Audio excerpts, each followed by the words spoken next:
આજે બપોરે આમ આદમી પાર્ટીના ધારાસભ્ય ઉમેશ મકવાણાએ એક નિર્ણય કર્યો અને તેમણે પોતાનો આ નિર્ણય પત્રકાર પરિષદ દ્વારા લોકોની સામે મૂક્યો. તો તેમના આ નિર્ણયથી રોષે ભરાઈને આમ આદમી પાર્ટીએ તેમની વિરુદ્ધ એક નિર્ણય કર્યો છે અને તેમને પાર્ટીમાંથી 5 વર્ષ માટે સસ્પેન્ડ કરી દેવામાં આવ્યા છે.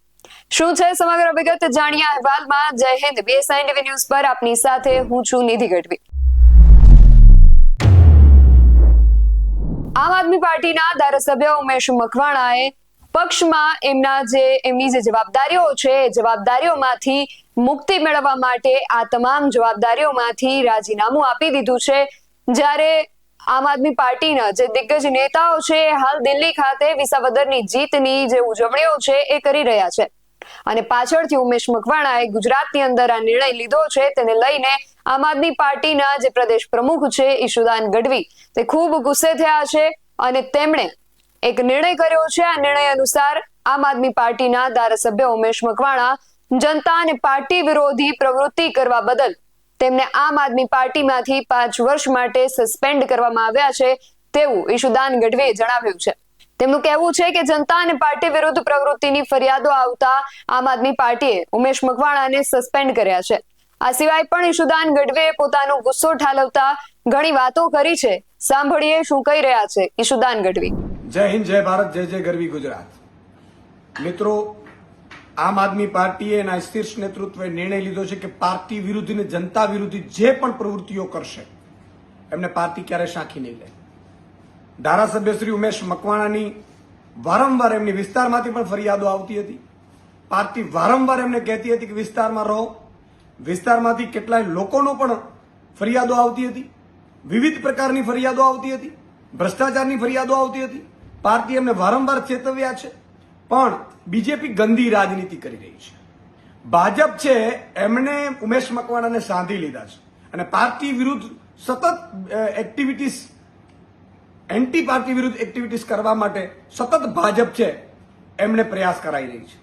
આજે પાર્ટીએ નિર્ણય લીધો છે માનનીય અરવિંદ કેજરીવાલજીના શીર્ષ નેતૃત્વએ કે ઉમેશ મકવાણાને પાર્ટી વિરોધી અને જનતા વિરોધી પ્રવૃત્તિઓ કરવા બદલ 5 વર્ષ માટે પાર્ટીમાંથી સસ્પેન્ડ કરવામાં આવે છે. અને હું ચેલેન્જ આપું છું ઉમેશ મકવાણાને. ભાજપે ગંદી રાજનીતિ કરી છે સાહેબ. એમણે વિસાવદર ચૂંટણીમાં રાજીનામા અપાવ્યા એ ધારાસભ્યોને પાછી વિસાવદર આમ આદમી પાર્ટીએ જીતી ભાજપ બોખલાઈ ગઈ છે. ભાજપે મેસેજ આપવા માંગે છે કે તમારા બીજા ધારાસભ્યોને પણ અમે ટચમાં છીએ, પણ આમ આદમી પાર્ટી એનો કાર્યકર્તા અને ગુજરાતની જનતા બધું જોઈ રહી છે ભાજપની આ ગંદી રાજનીતિ. અને વિસાવદરની ચૂંટણી પછી ભાજપ સંપૂર્ણપણે બોખલાઈ ગઈ હતી.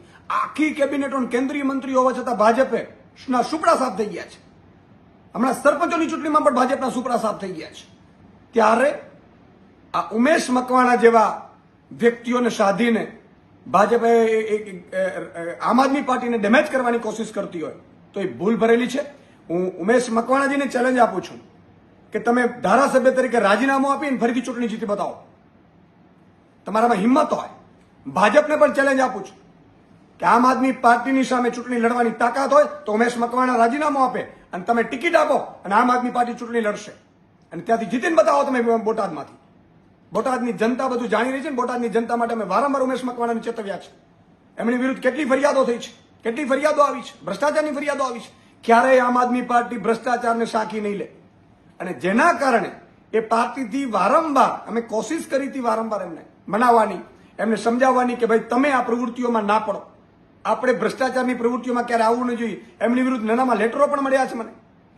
ત્યારે ભાજપે એનો ઉપયોગ કરીને કોશિશ કરી હતી આમ આદમી પાર્ટીને ડેમેજ કરવાની. આજે આમ આદમી પાર્ટીએ નિર્ણય લીધો છે 5 વર્ષ માટે એમને સસ્પેન્ડ કરવામાં આવે છે અને એમનામાં હિંમત હોય તો ધારાસભ્ય તરીકે રાજીનામું આપીને ફરીથી ચૂંટણી જીતી બતાવે. તેમણે આ બાબતે ભાજપ પર પણ આકરા પ્રહારો કર્યા છે. તેમનું કહેવું છે કે ભાજપ ગંદી રાજનીતિ કરી રહ્યું છે. વિસાવદરના પરિણામો બાદ ભાજપ બોખલાઈ ગઈ છે, એટલા માટે તે આવું કરી રહી છે. ઉમેશ મકવાણાને ભાજપ દ્વારા આમ આદમી પાર્ટીની ડેમેજ કરવા માટે માંગ છે, પરંતુ આ ભાજપની ભૂલ છે એવું ઈશુદાન ગઢવી કહી રહ્યા છે. અને ઉમેશ મકવાણા અને ભાજપને ચેલેન્જ પણ આપી રહ્યા છે કે ધારાસભ્ય પદ પરથી રાજીનામું આપીને ફરીથી ચૂંટણી જીતી બતાવો તેવી ચેલેન્જ પણ ઈશુદાન ગઢવીએ કરી છે. તો ઉમેશ મકવાણાને લઈને બોટાદની જનતા તરફથી ઘણીવાર ફરિયાદો આવી આ માટે આમ આદમી પાર્ટીએ કડક નિર્ણય લીધો છે તેવું પણ ઈશુદાન ગઢવીએ જણાવ્યું હતું. માટે હવે આટલા સમયથી ભારતીય જનતા પાર્ટીનો અને કોંગ્રેસનો જે આંતરિક વિવાદ છે એ છડે જોકે આવીને લોકોની સામે ઉભરી રહ્યો હતો અને હવે આમ આદમી પાર્ટીનો જે આંતરિક વિવાદ છે, અંદરો અંદરના જે રીસામણા મનામણા છે એ હવે લોકોની સામે આવી ચૂક્યા છે અને પાર્ટીથી નારાજ ચાલી રહેલા ઉમેશ મકવાણાએ પોતાની જે જવાબદારીઓ છે એમાંથી રાજીનામું આપી દીધું છે, તો સામે પક્ષે પણ તેમને 5 વર્ષ માટે સસ્પેન્ડ કરી દીધા છે. આમાં આગળ હવે શું થાય છે એ જોવું રહ્યું. આ વિશે તમારું શું માનવું છે અમને કમેન્ટ કરીને ચોક્કસથી જણાવજો. આવા જ વધુ અહેવાલો સાથે મળતા રહીશું. તમે મારી YouTube ચેનલને સબસ્ક્રાઇબ કરવાનું અને અમને Facebook અને Instagram પર ફોલો કરવાનું ભૂલશો નહીં. બાકી અવનવી અપડેટ્સ માટે આપ જોતા રહો BSI TV ન્યૂઝ. નમસ્કાર.